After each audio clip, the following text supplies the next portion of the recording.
All right, let's dive into a story that's, well, it's pretty wild. It starts with a law rooted in discrimination, but it ends with the accidental creation of a global economic powerhouse. It's an incredible lesson in how trying to exclude a group of people can, in a strange twist, forge unbelievable resilience and wealth. So, how did this all go down? Let's start with just one number 50%. Now, what does that mean? Well, that is the slice of all private sector wealth in Southeast Asia that's in the hands of the Chinese diaspora. It's a huge number, for sure, but it gets even crazier when you see the whole picture. And here is that bigger picture. This is where it gets truly mind-boggling.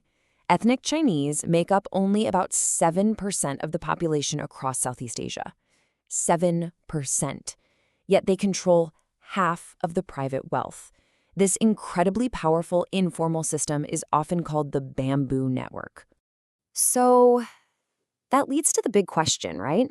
How on earth did a community that faced intense persecution, that was legally shut out of so much, become one of the most dominant economic forces on the planet? The answer, ironically, is hiding inside the very laws that were designed to crush them. It's an amazing story of turning oppression into a strategic advantage. To really get this, we've got to wind the clock back, way back to 19th century America. You had the California Gold Rush, the massive project of building the Transcontinental Railroad, and all of this drew hundreds of thousands of Chinese immigrants. And they turned out to be an amazing, incredibly productive workforce. But that success? Well, it put a target on their backs. Let's walk through how this happened. It all started off okay during the gold rush, when labor was needed. But then, after the Civil War, the economy took a nosedive, and suddenly Chinese workers became the scapegoat for everything, for low wages, for taking jobs. The spear quickly turned into violence and intense political pressure, leading first to the Page Act, which blocked Chinese women from coming, and then the big one, the Chinese Exclusion Act of 1882.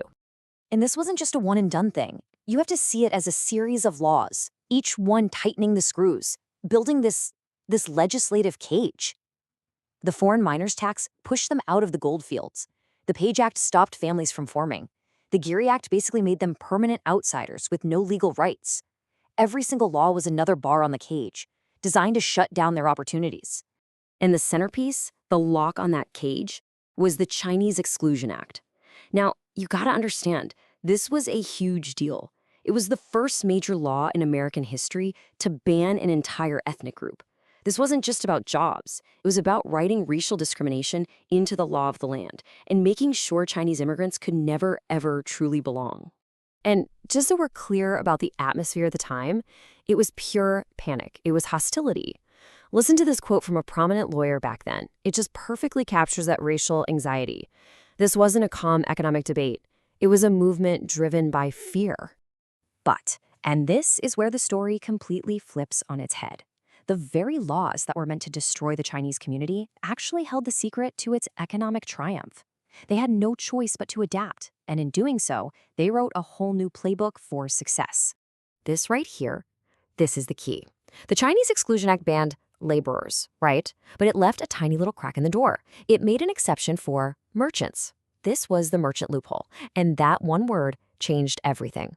To stay, to bring your family over, you couldn't be a laborer anymore. You had to become a business owner. The law accidentally forced an entire community of people to become entrepreneurs. And you can see that pivot right here. When all these mainstream jobs, mining, manufacturing, railroad work, slammed the door shut, they didn't just give up.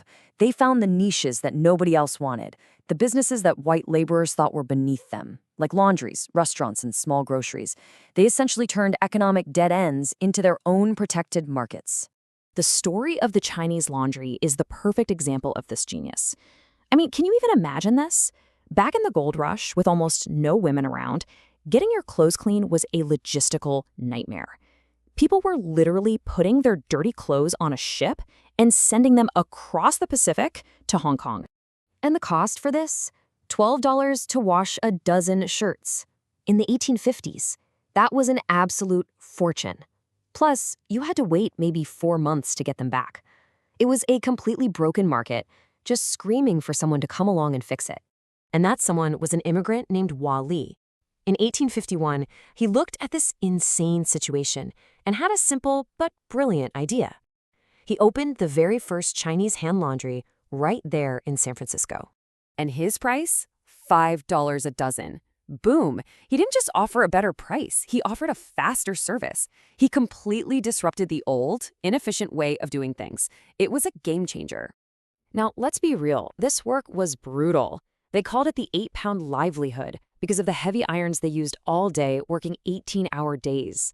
It was backbreaking. But here's the crucial part. When cities tried to use discriminatory laws to shut them down, their fight went all the way to the Supreme Court. And in the case Yikwo v. Hopkins, they won. Their right to operate these businesses was legally protected. That was huge. So these survival strategies, finding a niche, relying on your community, using loopholes, they didn't just stay in American Chinatowns. This entire model, this playbook, got exported, and it created a global phenomenon. And that brings us to the Bamboo Network. Now, don't think of this as some formal corporation. It's not. It's more like an economic ecosystem. It's a massive web of businesses all built on the principles of family, kinship, and most importantly, trust, not on complicated legal contracts. It's flexible, it's fast, and it is incredibly powerful. So what's the secret sauce here? Well, everything runs on trust and family ties. Money flows informally, often completely bypassing the traditional banking system. That makes the whole network incredibly fast and agile. Think about it. During the 1997 Asian financial crisis, a lot of Western companies panicked and pulled out. But the Bamboo Network, with its deep local roots and internal financing, was able to weather that storm like almost no one else. But, of course, a story of this kind of staggering success is never that simple. The same things that led to this economic dominance have also created a whole new set of really complex challenges in the modern world. That huge economic gap has, in some places, fueled ethnic resentment, which has led to things like affirmative action policies aimed at leveling the playing field. There's also this quiet, often unspoken alliance between Chinese business capital and the local political elites. And on the world stage, the diaspora often finds itself in a complicated position, acting as a bridge for China's investment and soft power. So yeah, the Chinese Exclusion Act itself was finally repealed in 1943. But by that point, it was almost beside the point. The economic engine it had accidentally sparked into life was already a global force. It was already reshaping economies around the world, all built on a foundation of resilience and strategy born from exclusion.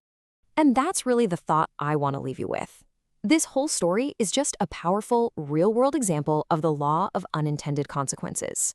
It really makes you stop and think, doesn't it? What policies, what laws being passed today, right now, are accidentally creating the economic powerhouses and the complex problems of tomorrow?